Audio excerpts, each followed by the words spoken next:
En aquel tiempo Jesús llegó a casa con sus discípulos y de nuevo se juntó tanta gente que no los dejaban ni comer. Al enterarse su familia, vinieron a llevárselo, porque se decía que estaba fuera de sí. Palabra del Señor.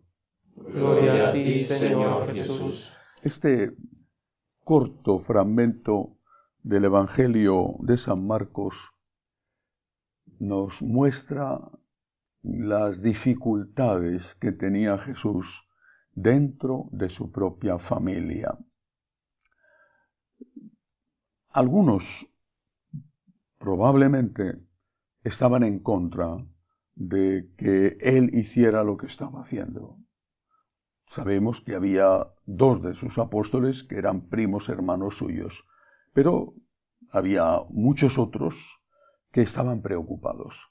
Preocupados porque pensaban que si Jesús se metía en problemas, las consecuencias no solamente iban a ser para él, sino también para su familia. Eso era frecuente en la época.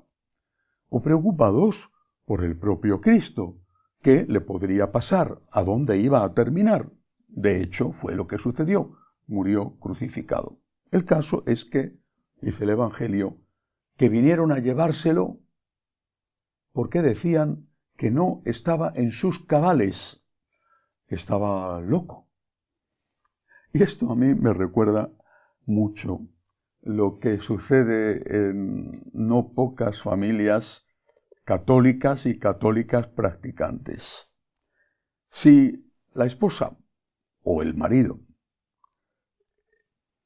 desde siempre o después de una conversión, empieza a acercarse más al Señor, por ejemplo, empieza a ir a misa diaria o ir a rezar el rosario, sin meterse en más cosas incluso, pero al menos eso, sucede que el marido o la mujer, los hijos, empiezan a criticarla a ella o a él.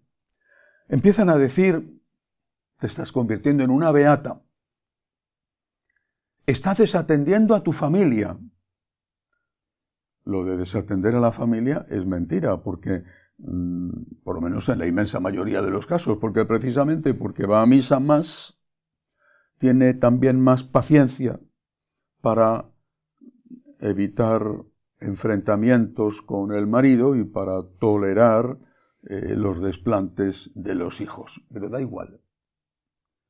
Aunque no haya ningún motivo, es acusada de ser una mujer que está perdiendo la cabeza detrás de los curas o detrás de la religión. Y algo parecido sucede cuando un joven o una joven empieza a tener inquietudes vocacionales y lo plantea en su casa, tanto si es menor de edad como si es un joven adulto. ¿Estás loco? ¿Eres un Quijote? ¿Eres un defensor de causas perdidas? ¿Vas a arruinar tu vida con el espléndido futuro que tú tenías? ¿Hacerte cura o hacerte monja? ¿Pero a dónde vas? Con mucha frecuencia esas objeciones, esos ataques siempre molestos, no tienen resultado, aunque hacen sufrir. Pero hay veces, sobre todo en algunos casos de algunas mujeres y a veces también con los jóvenes, especialmente si son todavía adolescentes o muy jóvenes, que sí que les afecta. Quieren a su familia precisamente porque son buenos chicos, aman a sus padres, están dedicados a ellos, se portan bien en casa. Y por ser tan buenos chicos, es por lo que les hace muchísimo daño cuando sus padres, quizá con buena intención, se enfrentan con ellos y se oponen a que sigan su vocación. Las consecuencias las pagarán unos y otros, él y los padres.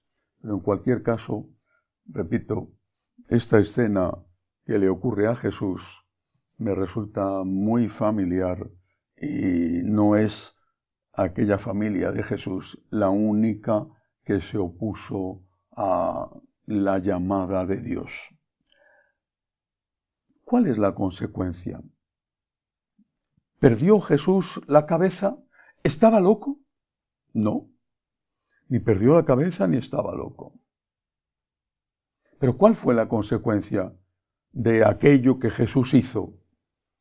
De no haberse regresado con su familia a Nazaret, de haberse dedicado a la carpintería de su padre, que por otro lado lo había estado haciendo desde que murió San José y seguramente antes, haberse casado, haber tenido una familia, en fin, lo que su familia, sus parientes próximos querían de él, no su madre, no aparece aquí mencionada. Pero ¿cuál fue la consecuencia? Tenían razón, le mataron. De una manera terrible, le crucificaron, le mataron. Esa fue la consecuencia. Tenían razón, pero no tenían toda la razón. Tenían razón, le mataron, pero no tenían toda la razón, porque su muerte fue redentora. Y después de la muerte vino la resurrección. Si una persona en el ámbito civil, no en el ámbito religioso, dijera, voy a sacrificar mi vida por mi patria, no se le consideraría un héroe que impidió la conquista de su país o de su ciudad. No recordamos en España con orgullo las gestas, qué sé yo, de Agustina de Aragón, por ejemplo, que impidió la conquista de Zaragoza por los franceses durante la Guerra de la Independencia. Y así tantos otros. Y si un investigador renunciara a su familia, a su posible familia, por ejemplo, para consagrar su vida a la ciencia y consiguiera descubrir una vacuna o una medicina que curara el cáncer o el Alzheimer o cualquier otra gravísima enfermedad, no dirían todos, ha sido un héroe, su sacrificio ha merecido la pena. ¿Y por qué? Con Jesucristo no se veían las cosas así, posiblemente porque no conocían el futuro. Pero Jesús sí lo conocía, pero también porque no se fiaban de Jesús. Y lo mismo pasa en las familias.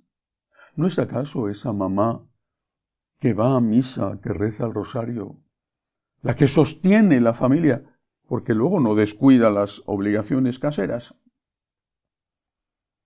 Y no es precisamente su devoción la que le impide romper su matrimonio, la que ayuda a que mantenga unida la familia.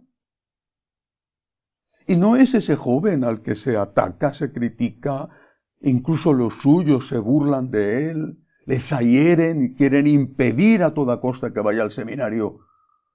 No es ese joven el que después estará más que ningún otro de los hijos, con toda seguridad, más que ningún otro de los hijos al lado de sus padres cuando sean ancianos. ¿No será él el que esté más que nadie cuidando de ellos, aunque no esté físicamente a su lado?